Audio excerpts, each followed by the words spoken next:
Amén. Los niños pueden pasar a sus clases con la tía Pauli.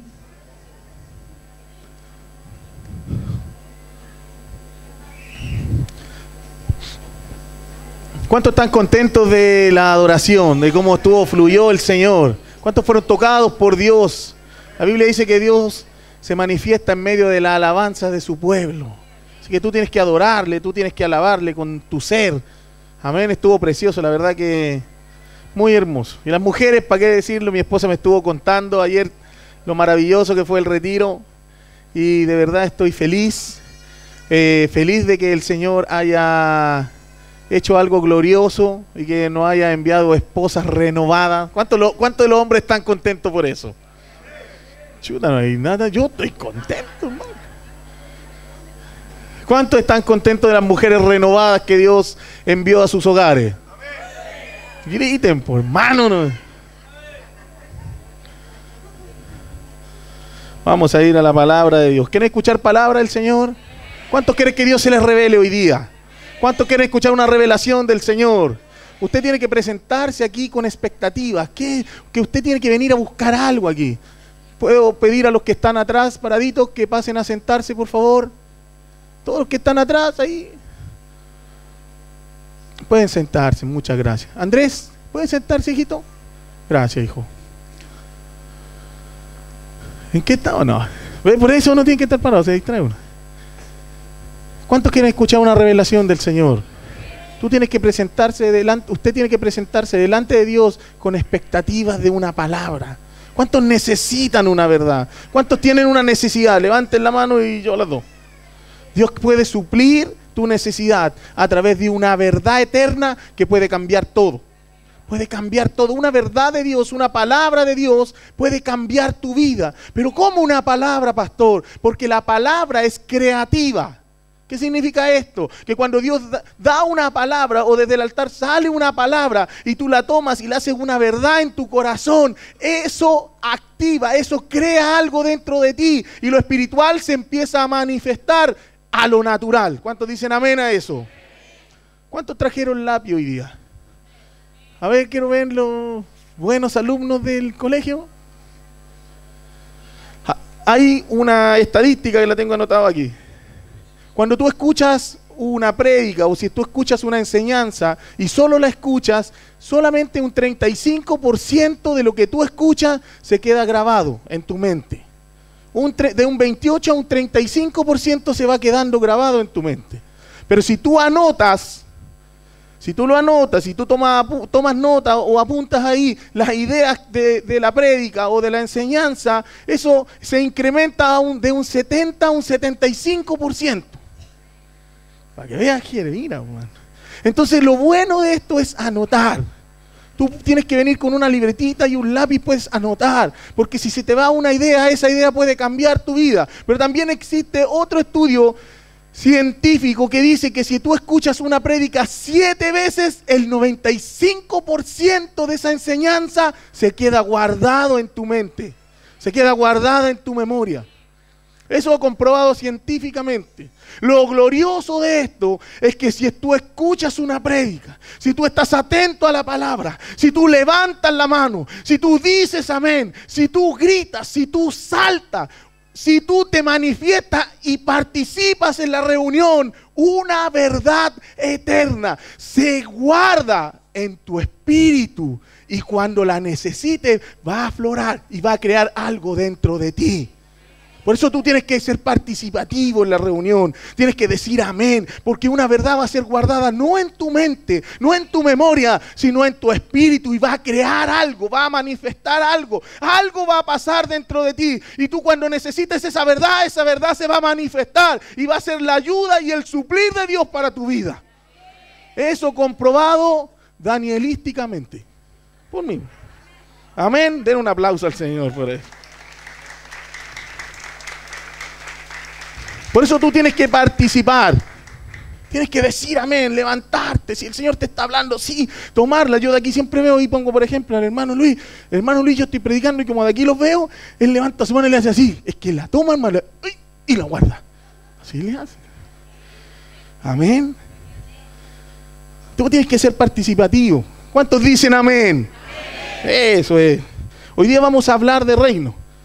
Estuvimos hablando de todo lo que es la humillación, el pedir perdón, el perdonar, y veo que ha dado muchos resultados, que esto ha sido bueno para la iglesia, que personas han sido sanadas, el retiro se trató de perdonar, tú tienes que humillarte, cuando el que se humilla Dios lo exalta, pero todas estas cosas son sistemas de reino, y esto está, valga la redundancia, en un reino. Por eso hoy día vamos a cambiar del tema, porque hay que cambiar de...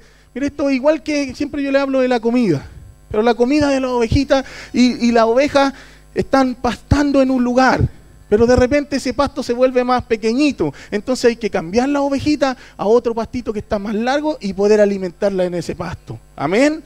Entonces vamos a cambiar de pasto. Dígale que está a su lado, vamos a cambiar de pasto. Vamos a hablar del reino de Dios. Amén. Del reino de Dios. ¿Cuántos saben que Dios dio al hombre un reino? ¿Cuántos saben que Dios le dijo, y sojuzgar y reinar? Y los bendijo el Señor, dijo, sojuzgar la tierra y señorearla. Y le dio un lugar para reinar, que fue la tierra. ¿Cuántos dicen amén a eso? Pero el hombre, con su desobediencia, perdió esa capacidad o ese regalo de Dios que le dio el Señor, que era reinar la tierra y sojuzgarla, señorearla.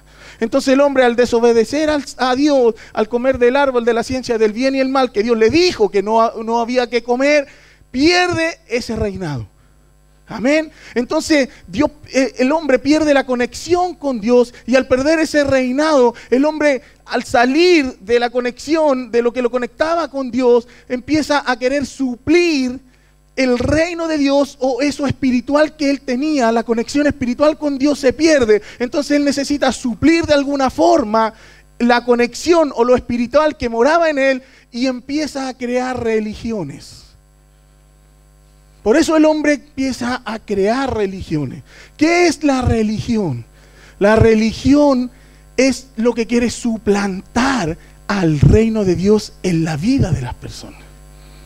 Eso es una religión. Por eso todo pueblo, toda raza, chinos, musulmanes, hindúes, y todas las razas y todos los pueblos automáticamente generan una religión, algo para conectarse con un ser divino, porque eso está en la naturaleza del hombre.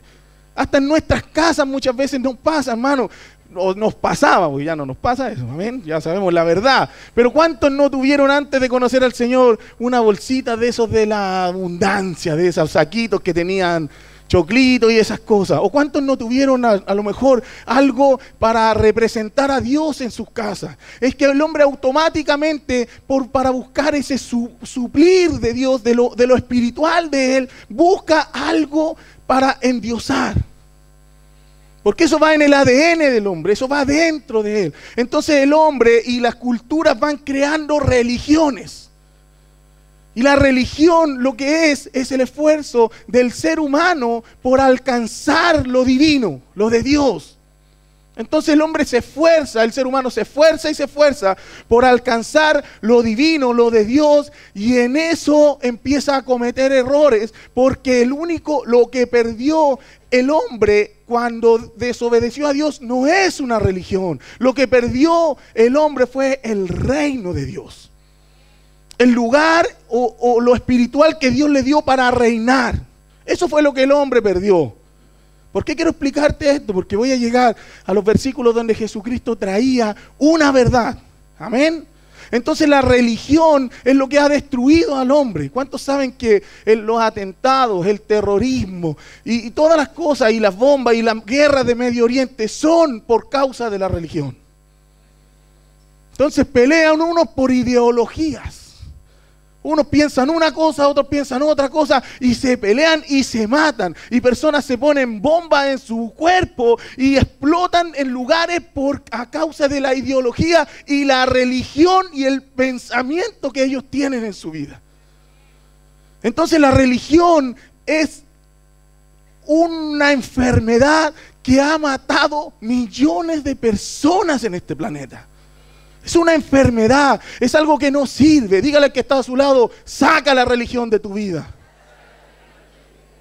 La religión no te sirve, la religión te va a llevar a la destrucción, la religión te va a enfermar, porque es el esfuerzo humano por agradar a Dios, y el hombre jamás va a poder agradar a Dios. Esto es por gracia, dice la palabra, no por obra, para que nadie se gloríe. Y es don de Dios, no de vosotros, sino del Señor.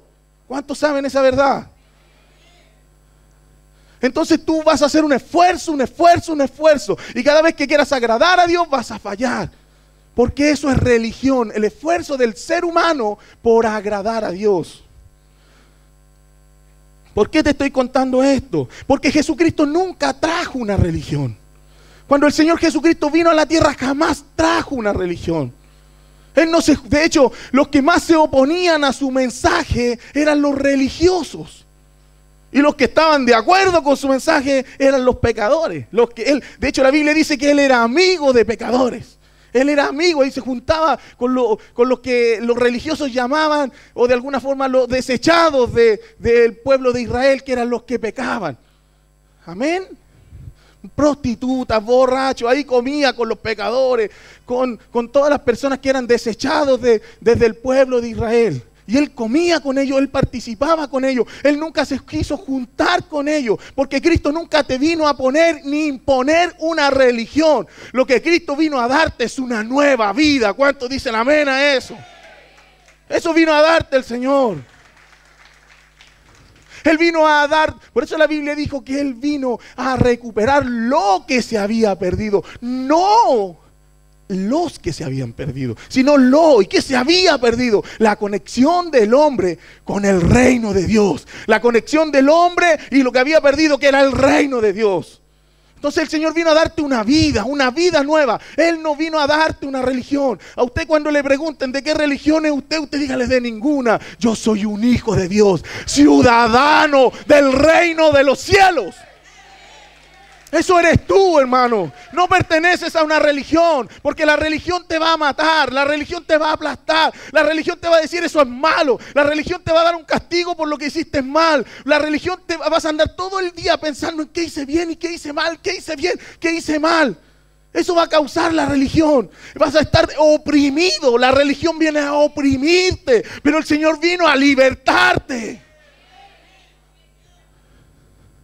La Biblia dice que Él vino a liberar a los cautivos. No vino a oprimirte para que tú estés bajo una opresión de religión. Tú eres un hijo de Dios. Nosotros hemos encasillado al Señor Jesucristo, lo hemos minimizado y lo hemos hecho como un líder religioso. Y el Señor Jesucristo es el Hijo de Dios, el libertador, el que vino a darte una vida, el que vino a salvarte. Eso es Jesús para ti, no un líder religioso. Jesucristo nunca participó con los religiosos. De hecho, Él confrontaba a los religiosos. Ahí estaba el Señor confrontando a los religiosos. Sepulcro blanqueado. ¿Por qué? Porque por fuera eran muy bonitos, pero por dentro estaban podridos y de mal olor. Por eso dice, un espíritu, una persona quebrantada yo no lo echo fuera. Contrito y humillado, que viene y se arrepiente, que reconoce que por dentro no está bien. Esos son los que el Señor quiere. No los de apariencia, no los que tienen la apariencia por fuera, bonitos, lindos, preciosos, pero por dentro no se sabe lo que tienen.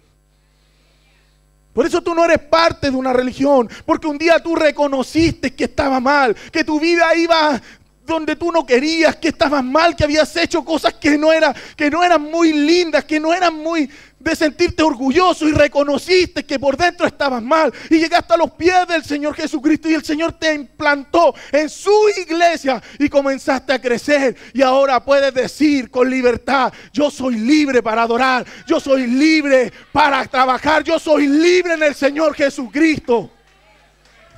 Amén. No eres preso de una religión. Tú estás libre porque Cristo te libertó.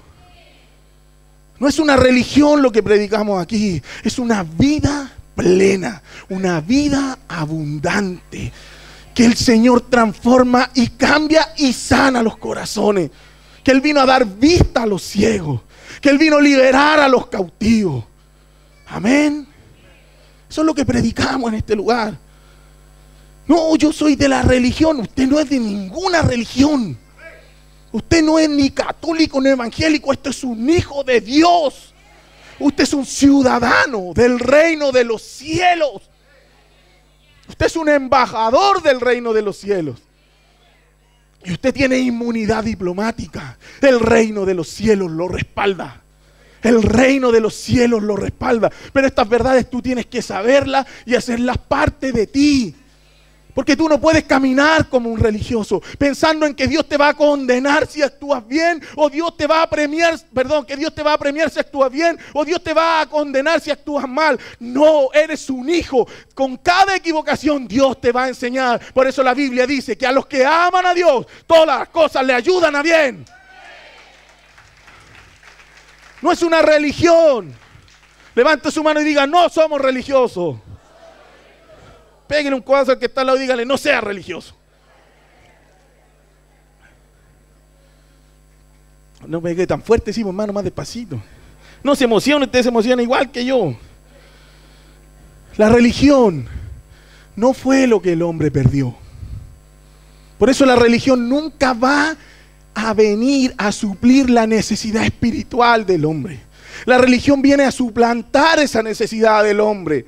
Esto, ¿usted sabe lo que es un sucedáneo? Sucedáneo. Antes yo me acuerdo que tomaba un café que era coronado, ¿era cierto? Cuando niño era coronado y lo encontraba rico. Y afuera decía sucedáneo del café en polvo. Y yo no tenía idea, si tenía como 7 años, hermano.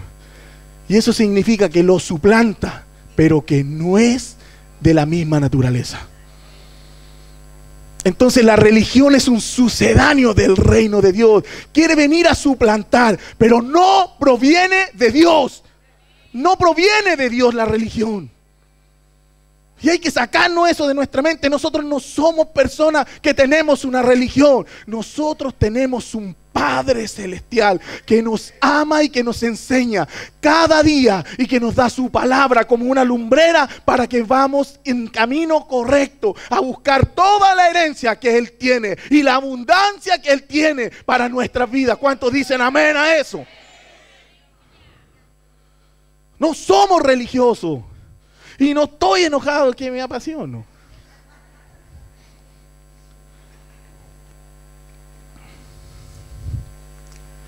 De hecho, la Biblia no se trata de una religión, hermano.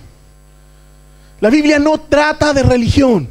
Dígale que está a su lado, la Biblia no habla de religión. La Biblia habla de 3 cosas. Un rey, un reino y los hijos de ese rey. De eso habla la Biblia. No habla de religión. No está hablando de una religión. Cristo nunca trajo una religión. La Biblia habla de un reino, de un rey y los hijos. La Biblia habla de un rey que entregó un reino a sus hijos, que esos hijos lo perdieron y ahora a través de Jesucristo el Señor, el Rey, quiere devolver el reino a los hijos que tanto ama. De eso trata la Biblia. De eso trata, ese es el plan de Dios, volver a ponerte en el plan original, en el Génesis 1 y 2, donde el hombre reinaba y sojuzgaba a la tierra, la heredad y el reino que Dios le delegó. De eso trata la Biblia. Dígale que está a su lado, de eso trata la Biblia. Es un reino colonizando la tierra. Es una expansión del reino de los cielos. La tierra es una expansión del reino de los cielos. ¿Cuántos dicen amén a eso? ¿Se está comprendiendo lo que estamos hablando? El hombre no necesita una religión, porque nunca perdió la religión. El hombre lo que necesita es volverse a poner en el reino de los cielos. Por eso el Señor Jesucristo, cuando le decía, enséñanos a orar, le decía, Padre, venga tu reino. No le decía, venga tu religión. Padre nuestro que estás en el cielo, venga tu reino. Eso es lo que el hombre necesita, el reino. el reino, volver a tener la autoridad que Dios te dio desde el principio, volver a ponerte en el plan original con la autoridad de sojuzgar y de señorear la tierra y todo lo que te rodea, pero primeramente tu vida y tu familia. Amén. ¿Se está entendiendo esto?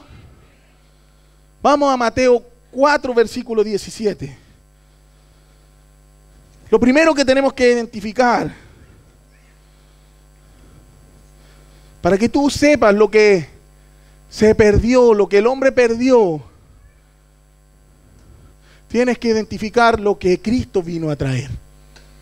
Amén.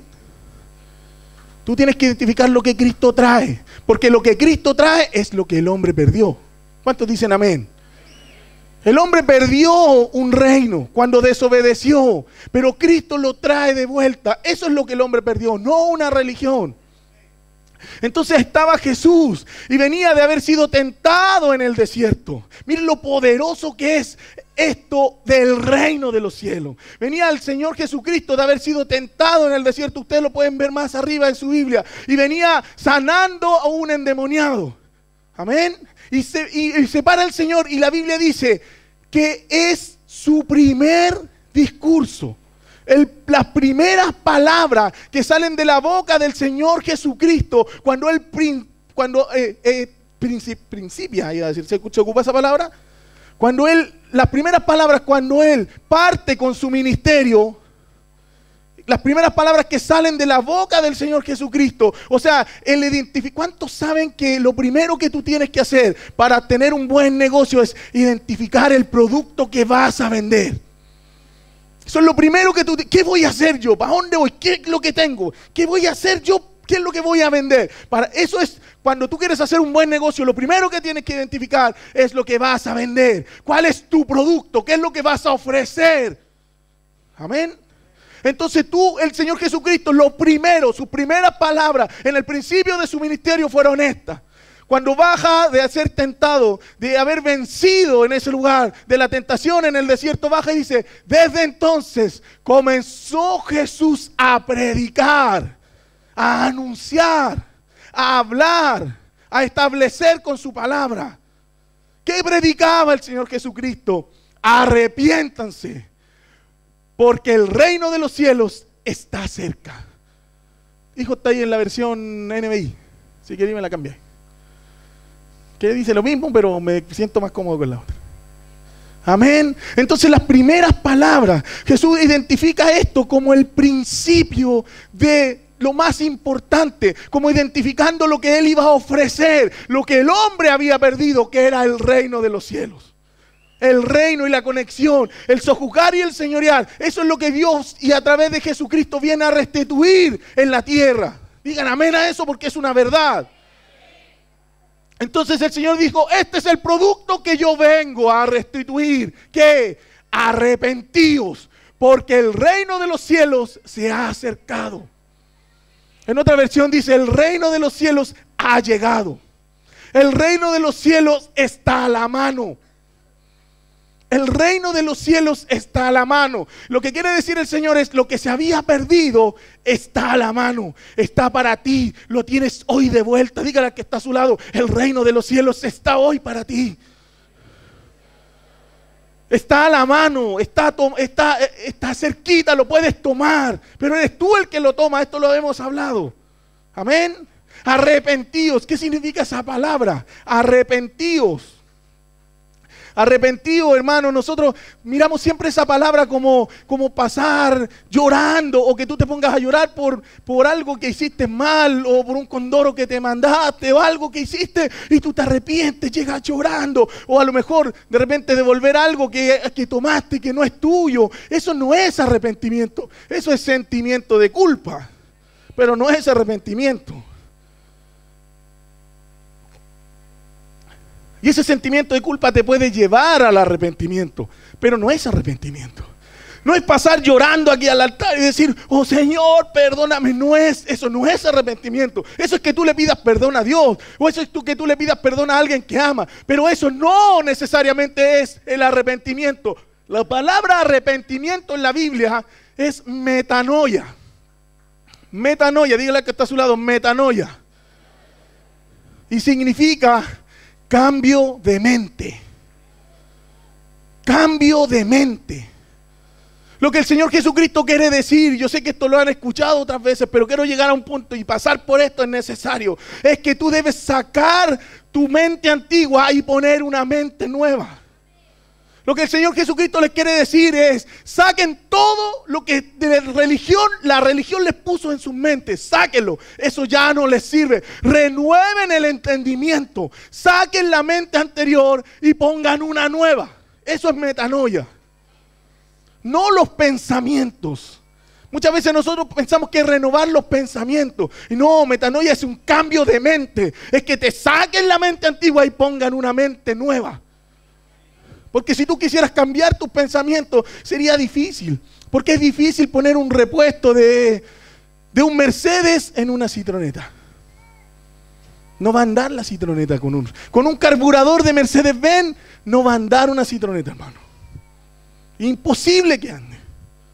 Entonces lo que el Señor quiere es que saques el motor, independiente que la Citroneta sea Citroneta, que saques el motor y pongas un nuevo motor. Con eso sí va a andar una Citroneta, porque todo depende del motor.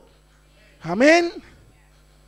Entonces tú debes sacar los pensamientos antiguos, lo que la religión te puso. Arrepentíos, metanoia, cambio de mente. Dígale al que está a su lado, cambia tu mente. La religión te enseñó un actuar de Dios que no es el que el Señor Jesucristo vino a decirte como un mensaje. La religión te dijo que si tú actuabas bien, tenías premio de Dios. Y la religión te dijo que si tú te portabas mal y pecabas, tenías castigo de Dios. Y quiero decirte, hermano, que eso no es así. Eso te lo enseñó la religión para oprimirte. Es el diablo el que quiere mantenerte oprimido. Repito esto, Cristo vino a darte una vida abundante y una libertad. Que no significa libertinaje, significa libertad. La Biblia habla que nosotros fuimos justificados pues por la fe tenemos paz para con Dios. ¿Sabes lo que significa que estamos justificados? Justificado significa que los pecados de hoy me son perdonados, pero los del futuro también. Justificados pues por la fe, tenemos paz para con Dios. Tú estás justificado. Los pecados pasados, los presentes y los futuros fueron llevados por Cristo en la cruz del Calvario. Dígame, yo se hubiera saltado con eso, hermano. Todos tus pecados fueron llevados. Se nota que no creen esto. Ay. Pero la Biblia dice que tú fuiste justificado. Y eso no significa que tengas una licencia para pecar. Significa que Jesucristo cargó con todo tu pecado. Con todo, hermano, con el futuro también. Te justificó. Y Él mismo nos justificó, dice la Biblia. Y esto no te da licencia para pecar, porque parece que hubiera una licencia. Bueno, y todo es perdonado. Sí, pero todo lo que el hombre sembrare, eso cosechará. Cuidado con eso. Entonces esto no es un tema de perdón de pecados. Esto es un tema de siembra y cosecha. Si tú cosechas bien, si tú siembras bien, cosecharás bien. Si tú siembras amor, cosecharás amor. Si tú siembras engaño, cosecharás engaño. Si tú siembras corrupción, corrupción vas a cosechar. Entonces tienes que tener cuidado no con la justificación ni el perdón de pecado, sino que lo que tienes que tener cuidado y caminar en una siembra de bien continua para caminar en una cosecha de bien continua para tu vida. Por eso tú eres justificado. Justificados pues por la fe tenemos paz. Tú tienes que tener paz. Esto se trata de esto. Mire, esto es así. Te equivocaste, pero al día siguiente no te equivocas en lo mismo. Porque hay un Espíritu Santo dentro de ti que te está convenciendo de que ese no es el camino indicado. Y tú tienes que corregir el camino, enderezar la senda y caminar por el camino correcto. ¿Cuál? El que indica el Señor en su palabra. Amén. Pero quiero decirte que eres justificado. Dígale al que está a su lado, está justificado.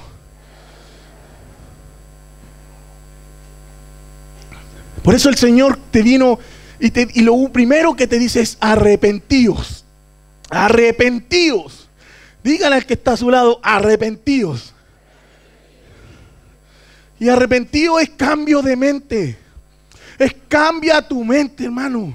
Tú tienes que cambiar lo que has puesto ahí. Tú tienes que sacar todo lo que la religión ha puesto en tu mente y que te ha impedido avanzar y recibir toda la maravilla, la vida abundante y todos los beneficios que el Señor quiere darte a través de la muerte del Señor Jesucristo en la cruz. Cambia la religión de tu mente. Saca eso que te ha impedido ver. Por eso el Señor se te quiere revelar. ¿A qué llamamos revelación? Esto es una revelación que eres justificado por Cristo. La Biblia dice que Él mismo sacó, quitó el acta de decretos que habían en tu contra.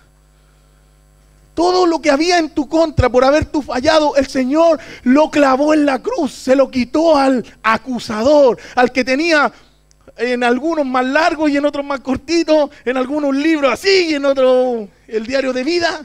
Tenía todos tus pecados, todas las equivocaciones anotadas. ¿Y qué hizo el Señor Jesucristo? Se los quitó y los clavó en la cruz y te justificó y te lavó con su sangre poderosa.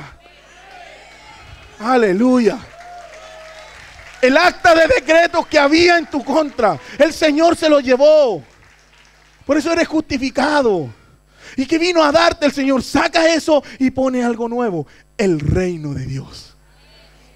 ¿Usted quiere saber qué es lo que es el reino de Dios? Va a tener que venir el otro domingo porque hoy día la predica 9. Amén. Vamos a Mateo 3, versículo 13.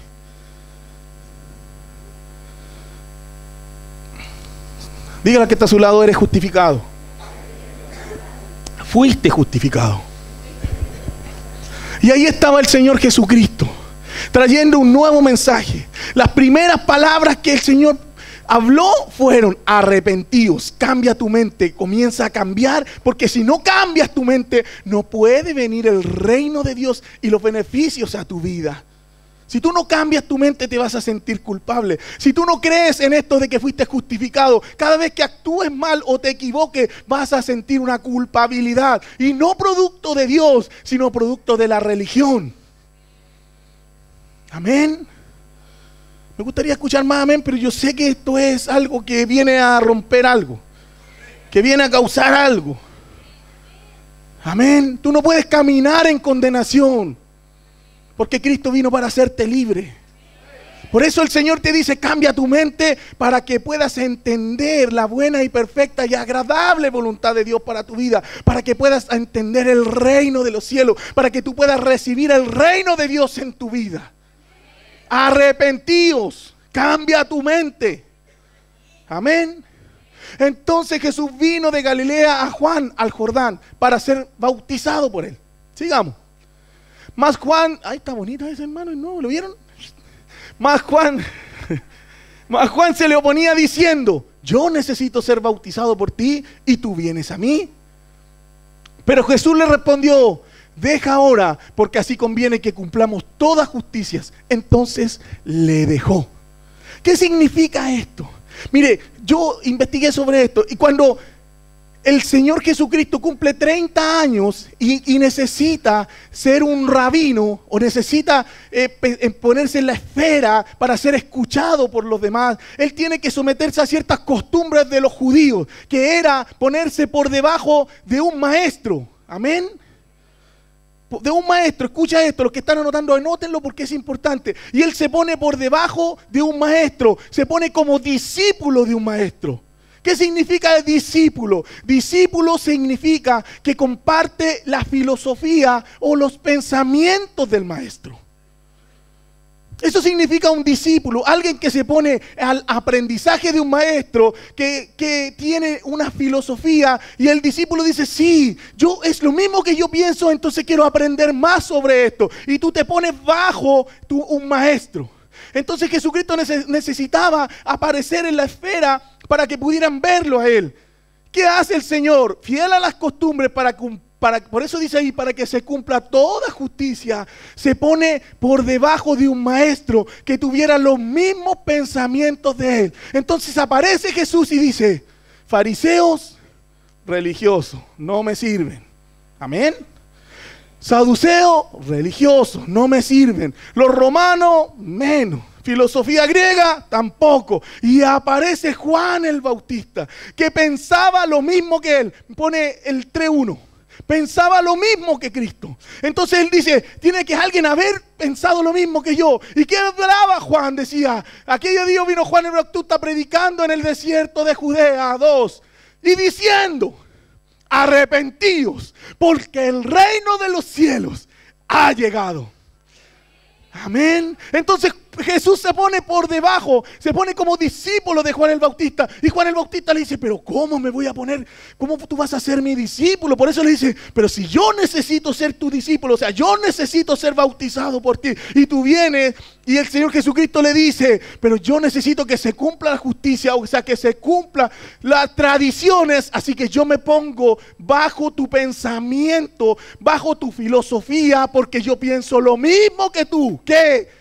Arrepentíos, porque el reino de los cielos ha llegado. Denle un aplauso al Señor por eso. Aleluya, Padre.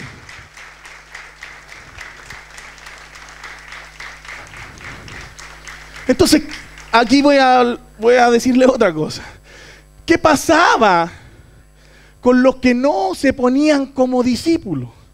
O sea, los más, en griego, los más rasquitas, los que no les daba para ponerse como discípulos. Todos seguían una línea de pensamiento, pero el maestro podía escoger quién era su discípulo.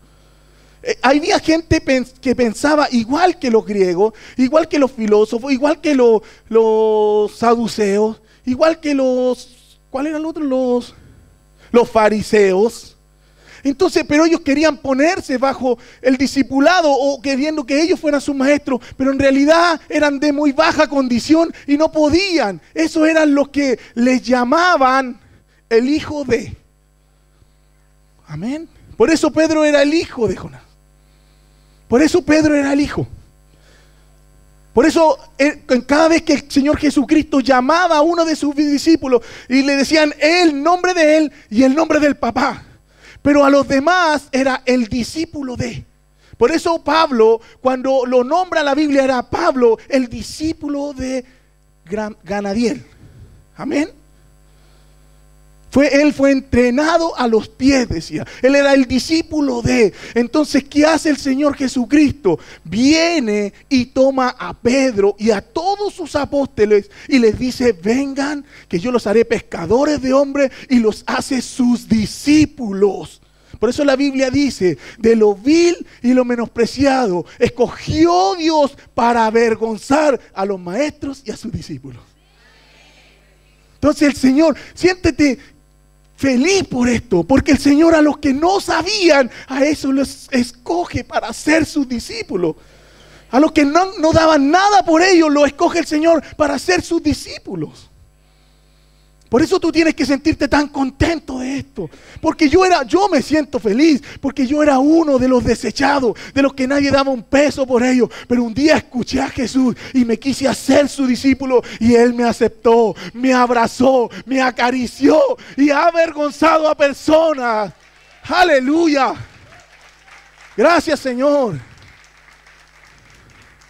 Esto es lo lindo del Señor. Por eso dice, de lo vil, de lo menospreciado y lo necio escogió Dios. Yo era uno de todo eso, tenía las tres. Hay unos que tienen una, hay unos que tienen menos, hay unos que no tienen ni una, igual el Señor lo aceptó. Amén. Por eso Dios es tan hermoso, por eso Dios es tan bueno. Te escogió, hermano, te escogió como su discípulo, ¿Por qué como su discípulo? Porque tú compartes la misma filosofía y tienes los mismos pensamientos. Pensamientos de paz, pensamientos de bien, pensamientos de amor al prójimo, pensamientos de salir adelante, pensamientos de amar a los demás, de poder ser de bendición para otro. Por eso tú compartes la filosofía, por decirlo de alguna forma, de Cristo. Tú compartes y eres portador y eres ciudadano del reino de los cielos. Eso es lo que Dios, eso es lo que eres tú. Por eso eres un discípulo de Cristo. Vamos a ir a la Escritura. Lucas 4:43.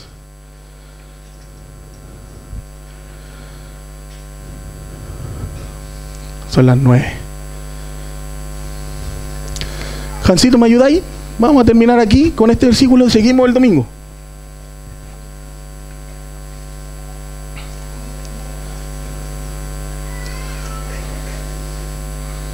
Desde entonces comenzó Jesús a predicar. ¿Por qué? 4:17. Mateo 4:17. Mateo dije. Se equivocaron todos, pues, hermano. Lucas 4, versículo 43. Ese hijo. Estoy clarito. Donde miré la hora me puse nervioso, ¿ves?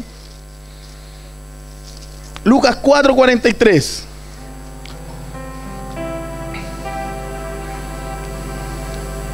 Vamos a leer desde el 40, hijo. Desde el 40.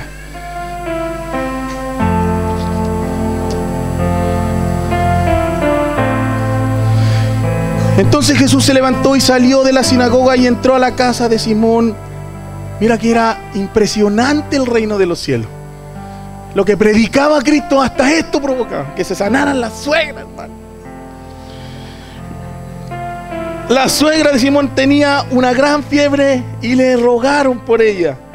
E inclinándose hasta ella, era para pura hacer la broma que quise comenzar de 40. Reprendió a la fiebre y la fiebre se dejó, y levantándose ella al instante le servía. Y al ponerse el sol, todos los que tenían enfermos de diversas enfermedades los traían a él, y él, poniendo las manos sobre cada uno de ellos, los sanaba. También salían demonios de muchos, dando voces y diciendo: tú eres el Hijo de Dios. Pero él les reprendía y no les dejaba hablar, porque sabían que él era el Cristo. Cuando ya era de día, salió y se fue a un lugar desierto, y la gente le buscaba. Y llegando a donde estaba, lo detenían para que no se fuera de ellos. Siguiente. Pero él les dijo, dígale, él les dijo: es necesario. Esa palabra es necesario. En el original dice como obligatorio. Había algo que era obligatorio para el Señor Jesucristo. Había algo que era obligatorio. ¿Qué era obligatorio? Es obligatorio. Dígale que está a su lado: es necesario, es obligatorio. Que también a otras ciudades anuncie el evangelio del reino de Dios, porque para esto he sido enviado. Vamos a desglosar eso. Es necesario, es obligatorio, que también a otras ciudades. ¿Saben por qué la gente se sanaba? ¿Saben por qué milagros ocurrían? ¿Saben por qué lo sobrenatural y la abundancia de Dios estaba cuando el Señor Jesucristo hablaba? Porque Él predicaba lo que era necesario, lo que era impuesto para lo que fue enviado. ¿Para qué? Para predicar el reino de Dios. Para predicar el reino de Dios.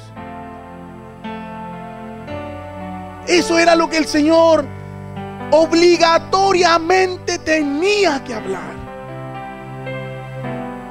El Señor nunca predicó sanidad. Él sanaba a las personas. El Señor nunca predicó liberación. Él liberaba a las personas. Amén. El Señor nunca predicó evangelismo. No, él predicaba el reino y la gente se añadía. Entonces, usted va a decir, pero pastor, lo que está hablando es que es lo que dice la Biblia. Es obligatorio que a otras ciudades, por eso los milagros ocurrían, porque a otras, eso significa que él había predicado en esa ciudad el reino de los cielos, el reino de Dios. Cuando Cristo muere en la cruz, en el Nuevo Testamento nunca más se nombra el reino de los cielos, solamente el reino de Dios. Porque el cumplimiento de la venida del reino de los cielos está sujeto a la muerte del Señor Jesucristo. Él trajo el reino de Dios. Él lo trajo a través de su muerte. Usted busque en todo, después de los evangelios, busque si dice reino de los cielos. Solamente dice reino de Dios. Porque Él lo trajo. Él lo trajo. Dígale que está a su lado, Cristo trajo el reino de Dios. Amén. Anuncie el evangelio. ¿Por qué es anunciar el evangelio? Póngase de pie.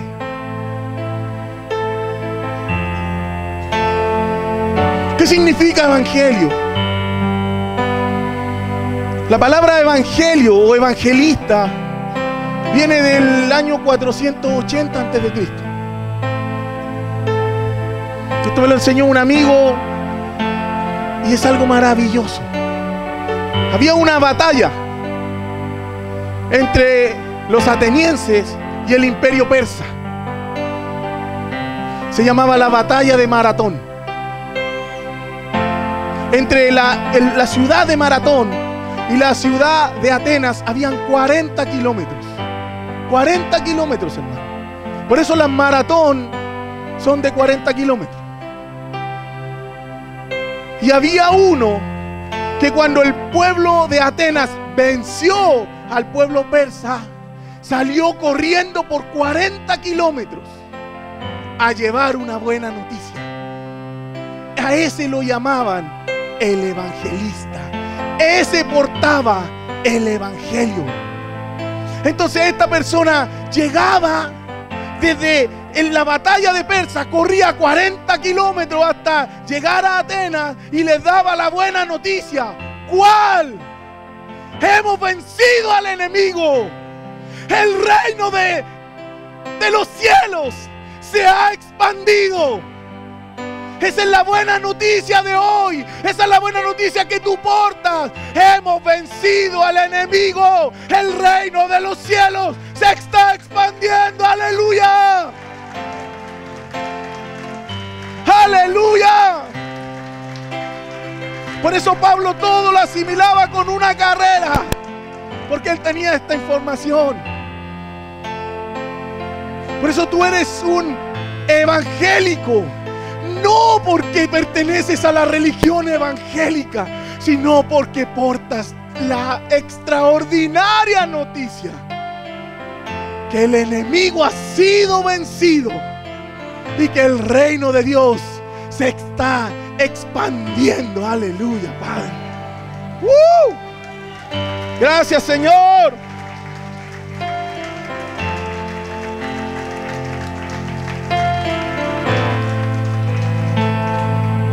Mira lo que dice ahí. Para que anuncie Él. Para que anuncie Él. Dígale que está a su lado, Él. Singular. Solo hay una buena noticia. No hay otra buena noticia. Solo hay una buena noticia. El evangelio. La buena noticia. ¿Cuál? El reino de Dios ha llegado a tu vida. El reino de Dios ha llegado a tu vida.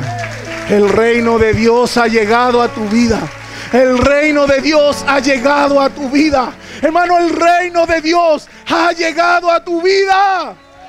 Y con él todos los beneficios. Cuando predicamos reino, cuando el reino de Dios llega a tu vida, la sanidad es automática, la prosperidad es automática, todo es automático, porque el reino de Dios ha llegado a tu vida. Porque para esto, dígale al que está a su lado, para esto fue enviado el Señor Jesucristo.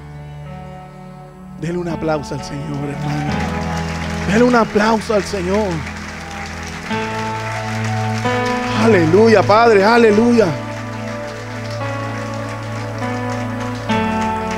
Dios quiere que tú seas un ciudadano del reino. No que seas parte de una religión. Debes cambiar tu mente, hermano. Debes sacar la mente anterior. Dios quiere darte los beneficios del reino. ¿Cuáles son los beneficios del reino? Usted investigue Génesis 1 y 2. Lea Génesis 1 y 2. Ahí está el original del reino. Ahí usted puede sacar cuáles eran los beneficios. En el reino de Dios no había escasez, no había enfermedad, no había necesidad, no había depresiones, no había que hacer sanidad interior, no había que hacer nada, solamente ser ciudadano y participar y ser parte y estar puesto por Dios en su reino. No liberaciones, hermano, parte de un reino. Automáticamente vas a ser libertado cuando sepas que eres parte, cuando te sientas y cuando comprendas a través de renovar tu entendimiento y de sacar la religión de tu mente. Todo va a fluir a tu favor. Ya no vas a estar más enfermo. He oído testimonios de personas que dicen: cuando me duele ya no lo hablo, ya no lo digo. ¿Y sabe qué pasa? Se me pasa el dolor. Porque están hablando, ¿qué? El idioma del reino, que es fe. Llamar las cosas que no son como si fuesen. Por eso cuando tú eres parte de un reino, todo empieza a funcionar automáticamente. Por eso te estoy diciendo que si tú entras en el sistema financiero del reino, todo va a ser automático en tu vida. Porque el cielo va a jugar a tu favor. Vamos a hablar un día del sistema financiero del reino. Pero yo creo que a todos ya se les reveló. Ahora tienen que cambiar su entendimiento. Porque el reino de los cielos ha llegado. Y tú puedes tomar de todos sus beneficios. Yo creo que cierres tus ojos. Que esta palabra, como hablamos al principio, en tu amén, en tu aleluya, en tu aplauso, pueda ser incorporada a tu espíritu y pueda comenzar a crecer dentro de ti. Y usted dice: a lo mejor, pastor, es que toda la vida me hablaron algo distinto. Hoy, si todo lo que te hablaron y era distinto no te dio resultado, dale una oportunidad a Dios y prueba con lo que Cristo, con el mensaje, con el único mensaje que Cristo vino a dar. ¿Cuál, pastor? El reino de Dios ha llegado a tu vida. Oh, Señor, aleluya. Te adoramos, Señor. Permite al Espíritu Santo que pueda impartir esta palabra en tu espíritu.